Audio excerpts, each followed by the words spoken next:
Alhamdulillahirabbil alamin. Wassalatu wassalamu ala asyrofil anbiya wal mursalin wa ala alihi washabihi ajmain.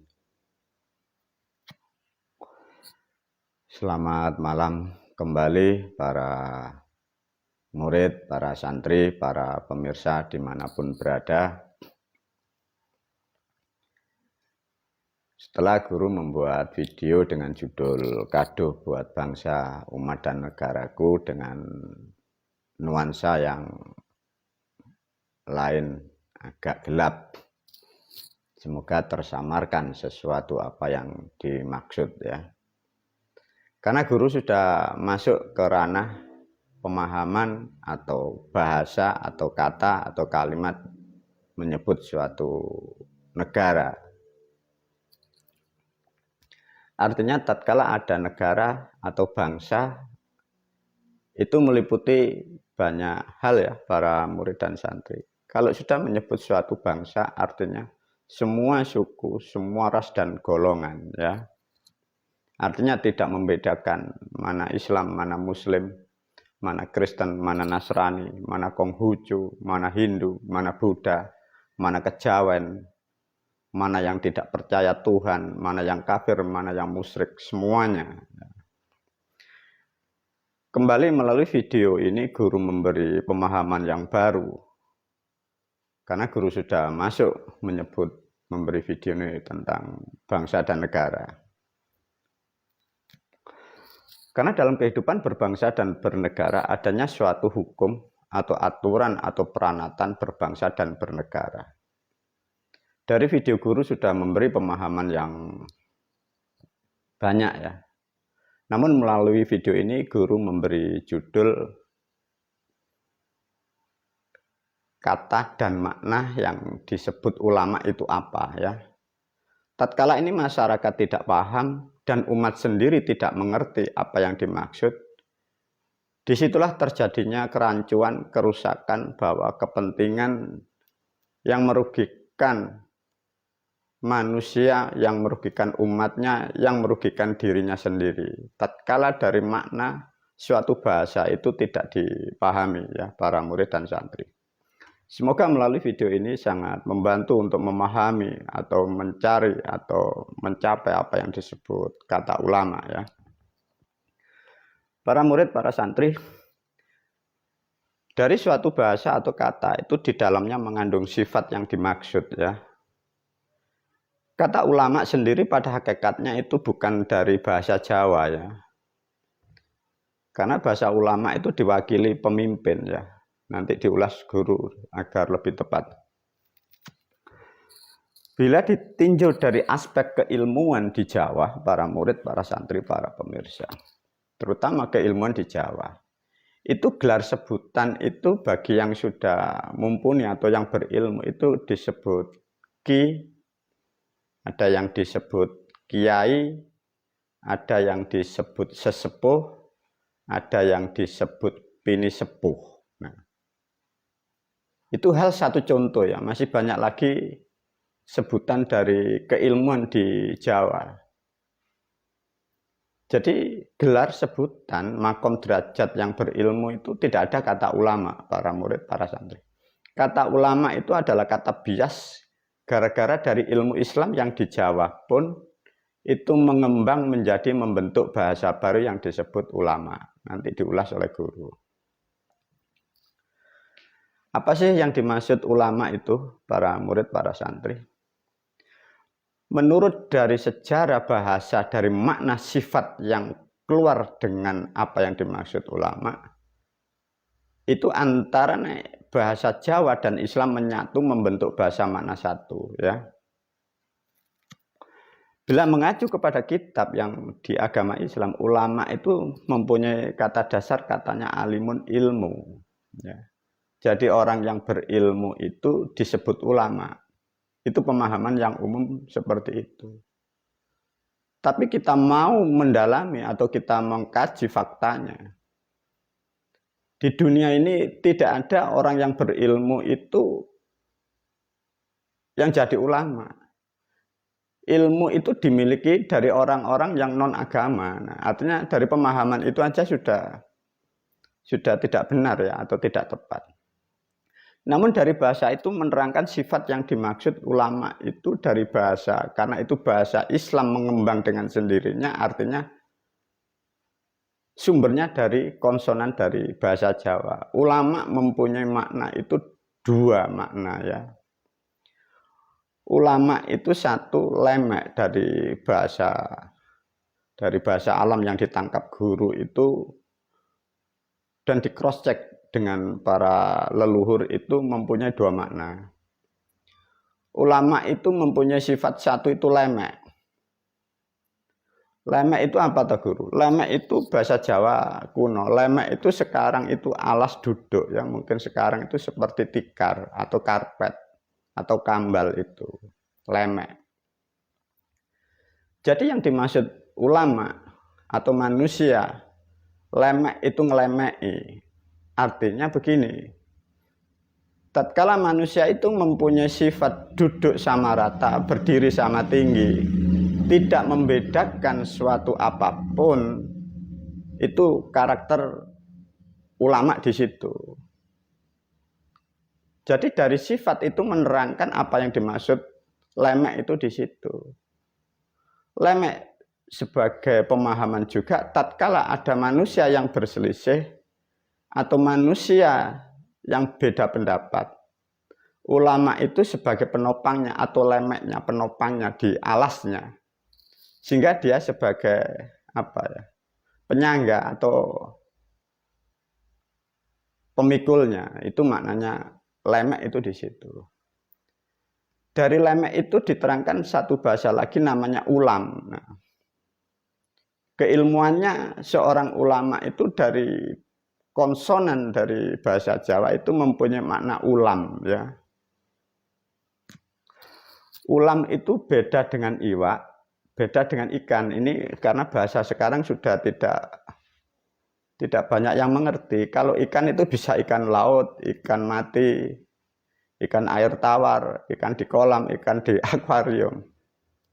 Tapi bahasa yang ada di Jawa ini karena sangat mengandung sesuatu hal sehingga banyak manusia tidak ngerti. Yang dimaksud ulam itu adalah sesuatu hal yang sudah dimasak, sesuatu hal itu yang bentuknya matang ya. Maka leluhur kita, orang-orang tua kita kalau dalam kebiasaan kita itu kalau memberi makan kepada putra-putrinya kadang memberi bahasa yang bagus. Nah, ulamnya nduk kono nah. Nah, ulam tahu ae, tempene ora ono, tempenya tidak ada. Nah, ulame daging. Nah. Jadi ulam itu mempunyai sifat makna, sesuatu hal yang mentah itu sudah menjadikan matang, tatkala sudah matang, sudah sangat nyaman, sangat manfaat dikunyah atau dimakan atau dikonsumsi. Itu maknanya ulam. Jadi artinya manusia yang mempunyai makom derajat ulama itu nasihatnya, ucapannya, tuturnya, ilmunya mudah dipahami siapapun, mudah ditelan, mudah dimengerti. Nah, itu rumusnya di situ. Bila mengacu kepada ulam, itu sesuatu makanan yang akan dimakan oleh tubuh sangat mudah dan matang. Nah, itu maknanya ulam. Jadi kembali lagi, seorang manusia yang bermakom derajat ulama, itu tutur bahasanya, kalimatnya, nasihatnya, mudah dipahami, mudah dimengerti bagi siapapun. Nah, itu rumusnya di situ. Jadi bukan hanya suatu kelompok atau golongan ya, para murid, para santri. Sama seperti ulam daging, ulam tahu, ulam tempe. Itu bisa dimakan siapapun manusia, meskipun orang itu tidak berakhlak, meskipun orang itu tidak beragama Islam, meskipun orang itu tidak percaya Tuhan. Semua ulam itu kalau dimakan kepada siapapun, oleh siapapun, itu mudah, nyaman, dan hasilnya membawa manfaat. Itulah maksud yang disebut seorang atau makom derajat ulama itu tutur bahasanya mudah dimengerti bagi siapapun. Ini yang harus dibawa, bukan hanya kelompoknya, bukan hanya aliran aja.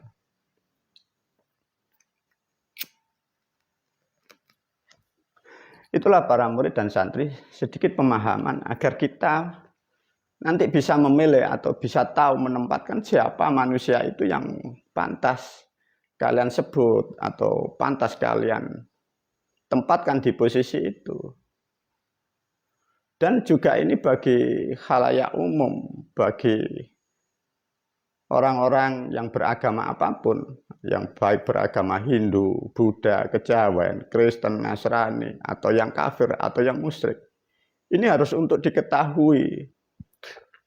Sehingga di dalam berbangsa dan bernegara ini tidak rancu. Kalau ini dari makna bahasa ulama tidak paham, tidak mengerti, salah kalian menempatkan orang-orang seperti itu, permasalahan di negara, di masyarakat, ya ini sudah bertahun-tahun tidak selesai. Karena apa yang dihasilkan atau yang disebut ulama tidak mempunyai apa yang dimaksud dua sifat ulama itu tadi. Coba kita mengacu kepada pemahaman yang ada di negara kita. Nasihat ulama yang repot malah nasihat memakai bahasa Arab atau bahasa kitab atau bahasa Quran. Lantas bagaimana seorang ulama itu nanti menasihati orang Nasrani, orang Hindu, orang Buddha, orang Kejawen, orang yang tidak mengerti bahasa kitab, tidak mengerti bahasa apapun. Sedangkan yang dimaksud ulama adalah suatu bahasa atau kalimat yang mudah dimengerti bagi siapapun. Bila dikaji dari pemahaman seperti ini, itu aja sudah tidak akan pernah ada yang mampu memenuhi kriteria seorang ulama di negara Republik Indonesia.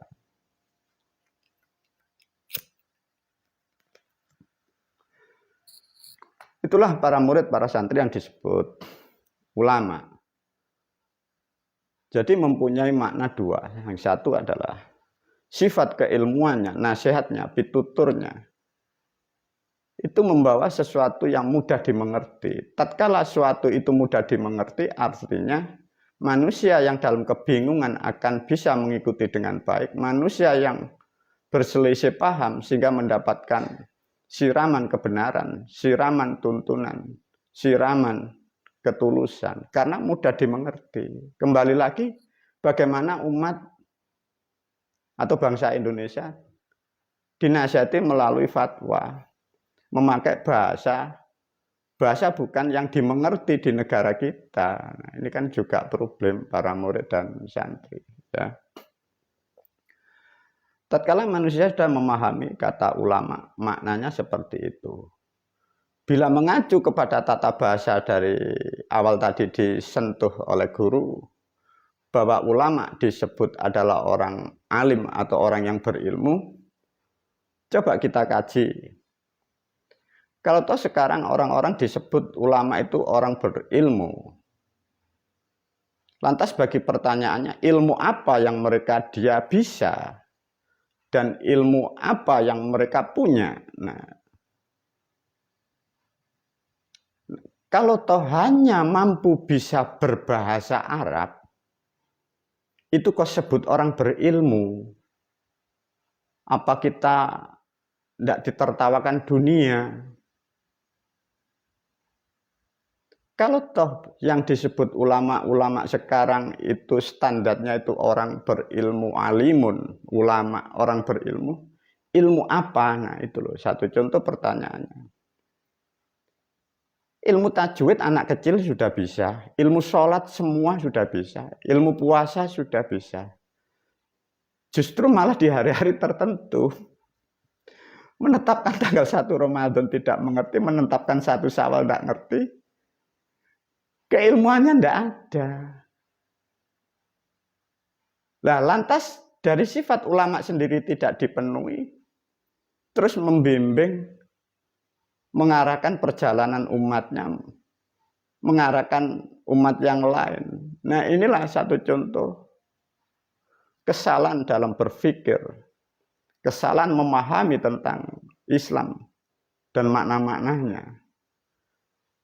Sehingga umat atau negara yang sebesar ini porak-poranda, bumi yang subur menjadikan bumi yang sangat sulit untuk mencapai kehidupan. Karena sudah diterangkan guru banyak hal yang simpang siur, salah dan kaprah sejak sebelum merdeka, sejak kita sebelum lahir. Itulah para murid, para santri tentang kata ulama. Nah, dari kata ulama di situ biasanya identik dengan kata mursalin. Mursalin itu dari kata risalah. Ya. Risalah itu penyampai kebenaran. Bukan berarti menyampaikan kebenaran itu harus dari Arab, para murid, para santri ya. Juga para pemirsa. Mursalin itu risalah. Risalah itu juga bahasa Jawa tapi identik bahasa Jawi, itu risalah. Risalah itu maknanya tuntunan nasihat kehidupan. Jadi mursalin itu orang yang suka menasehati masyarakat. Artinya itu siapapun bisa, orang Hindu, orang Kristen, orang Buddha, orang Kejawen, orang teknokrat. Itu semua bisa disebut mursalin. Orang-orang yang mengajarkan kebaikan, orang-orang yang menasihati suatu tuntunan. Nah, itulah yang disebut risalah atau mursalin. Karena mursalin itu bahasa Jawa, maka orang Jawa dulu kalau ada manusia yang taat, yang tidak taat dengan hukum, manusia yang tidak mengerti peranatan, disebutlah orang itu orang mursal. Nah, itu semua kan bahasa Jawa. Maka leluhur kita, orang-orang tua kita, mungkin kita masih sempat ngikuti. Arek kok mursal, wong kok mursal. Nah, maksudnya mursal itu manusia yang tidak mengerti hukum, manusia yang tidak mengerti etika, manusia yang tidak bisa menempatkan dirinya, disebut wong mursal. Dinasihati dengan risalah, orangnya yang menasihati disebut mursalin. Nah, itulah pemahaman para murid agar ke depan kita bisa mengetahui siapakah orang-orang yang kalian sebut ulama. Lantas kalau dari sifat apa yang dimaksud itu tidak terpenuhi, ya kembali lagi,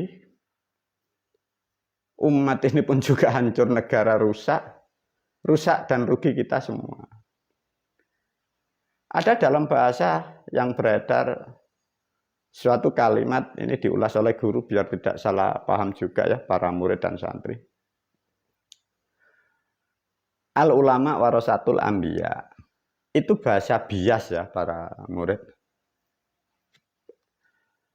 Itu kan ditafsiri seakan-akan ya ulama warasatul. Itu bahasa Jawa ya, warosa itu waris, warisan, pewaris. Ulama warasatul anbiya. Ini pemahaman yang salah ya. Tatkala manusia mengatakan anbiya, itu kalian kan gambarkan orang dari Arab atau orang-orang yang menjalankan agama Islam, bukan ya para pemirsa, para murid. Yang disebut anbiya itu kebenaran. Itulah yang disebut anbiya. Jadi orang Hindu, orang Buddha, orang Kristen, orang Kejawen, penegak HAM, penegak hukum, siapapun yang menegakkan kebenaran, menegakkan keadilan, mengajarkan kebaikan, itulah yang disebut anbiya. Lawan kata anbiya itu ambio. Nah, itu para murid dan santri. Apa guru yang dimaksud ambio? Itu bahasa Jawa ya.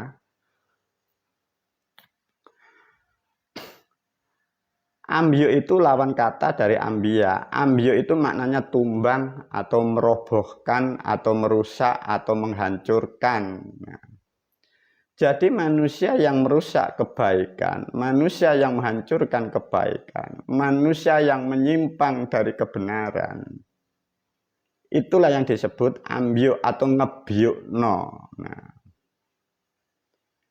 Nah, dari bahasa-bahasa sedikit yang mudah dipahami ini, Semoga khususnya umat dan bangsa dari golongan apapun, dari agama apapun, sehingga mendapatkan pemahaman asupan yang tepat dan benar, sehingga tidak terjadinya kelompok atau golongan dalam kesesatan mengatasnamakan Islam dan Quran. Orang-orang dalam kesesatan yang tidak mempunyai kredibilitas, mempunyai hanya kepentingan umat dan masyarakat dan rakyat diombang-ambing demi kepentingan dia, keluarga dan kelompok golongannya. Demikian para murid, para santri dan para pemirsa. Semoga ke depan khususnya para pemirsa dimanapun lebih mengerti, lebih tepat untuk menempatkan, memanggil seseorang sebagai ulama. Dan sekarang lebih mengerti siapa yang disebut seorang atau anbiya. Diulas lagi tentang kata anbiya. Kalau toh masyarakat sekarang yang bisa berbahasa Arab merasa dirinya sebagai ulama warasatul anbiya, ditafsiri ulama itu pewaris penerusnya Nabi, coba diuji oleh guru.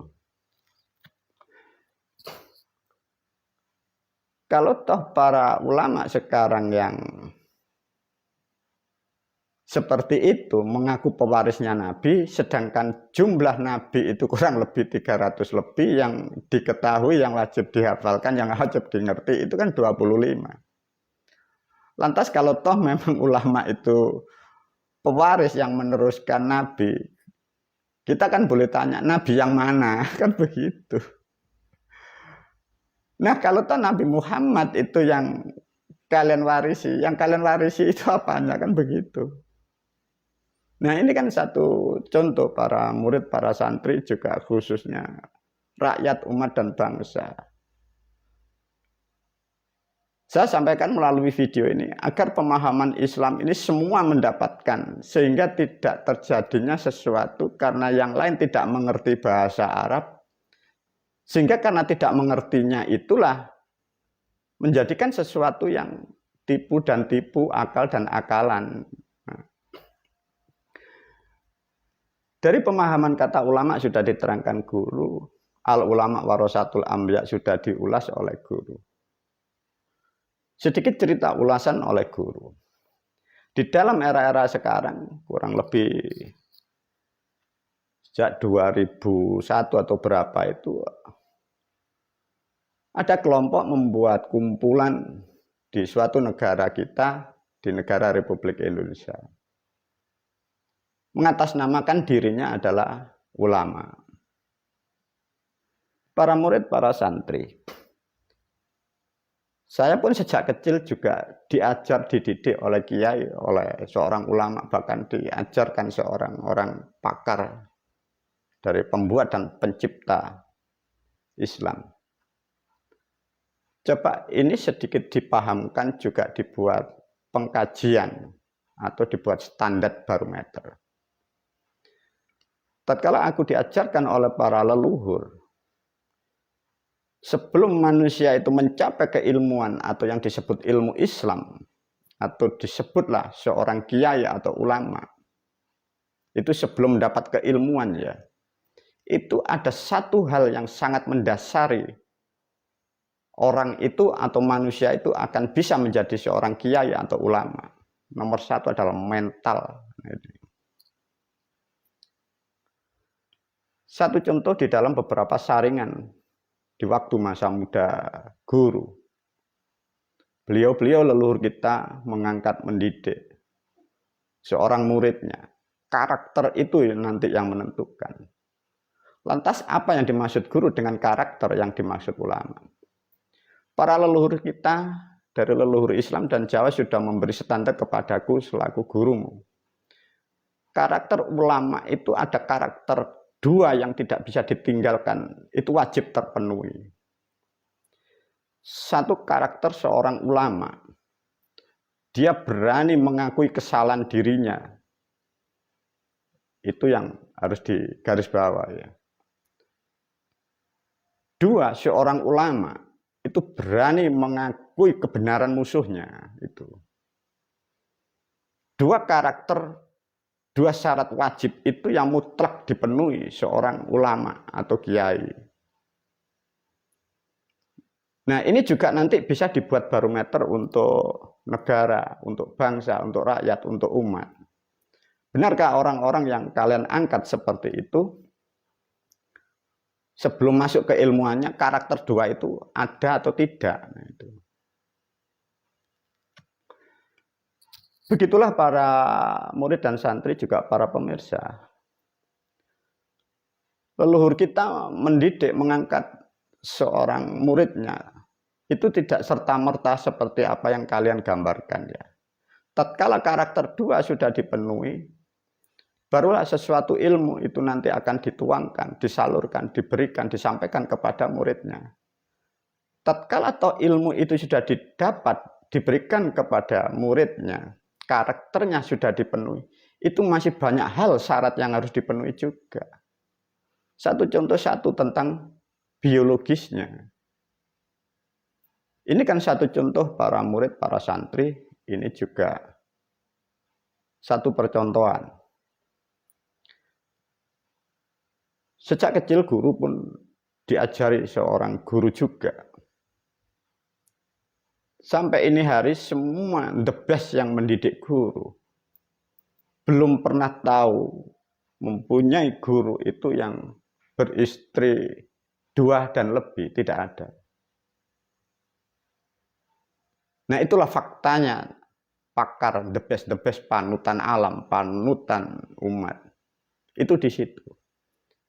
Memang dibolehkan manusia laki-laki yang cukup dan dewasa, poligami memang dibolehkan. Tapi tatkala menyandang gelar panutan sebagai panutan umat dan bangsa, itu ada sesuatu hal yang harus juga dipertimbangkan. Karena itu sebagai tolak ukur dari umatnya itu sendiri. Nah, demikian para murid, para santri, hal-hal yang wajib dipahami untuk kalian ke depan. Karena apa? Guru pun juga semakin tua. Tatkala hal-hal pemahaman seperti ini belum disampaikan, itu nanti menjadikan kerancuan dalam kehidupan berbangsa dan bernegara.